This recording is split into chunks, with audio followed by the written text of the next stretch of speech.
servis untuk karyawan. Karyawan dapat mengakses data pribadi, mengajukan cuti, atau melihat slip gaji secara mandiri. Jenis-jenis HEURIS. Yang pertama, operasional HEURIS, yaitu fokus pada proses administratif seperti penggajian, kehadiran, dan data karyawan.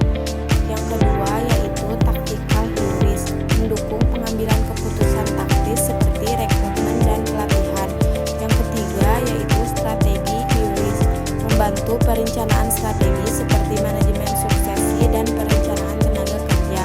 Terakhir, komprehensif HEURIS, sistem yang menggabungkan semua fungsi operasional, taktis, dan strategis.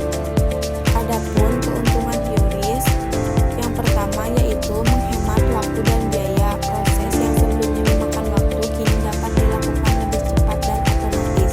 Yang kedua, mendukung pengambilan keputusan.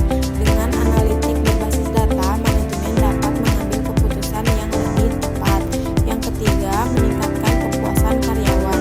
Karyawan merasa dimudahkan dengan fitur-fitur self-service. Yang terakhir, kepatuhan hukum. HEURIS memastikan organisasi mematuhi peraturan ketenagakerjaan seperti pelaporan pajak dan dokumentasi karyawan. Terakhir, implementasi HEURIS.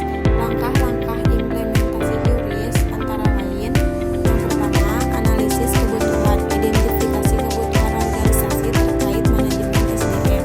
Yang kedua, pemilihan sistem, pilih sistem HEURIS yang sesuai dengan skala dan kebutuhan perusahaan. Yang ketiga, pelatihan, berikan pelatihan kepada karyawan agar dapat menggunakan sistem dengan optimal.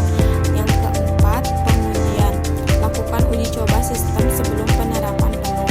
Yang terakhir, monitoring dan evaluasi, evaluasi kinerja HEURIS secara berkala dan lakukan pembaruan jika diperlukan.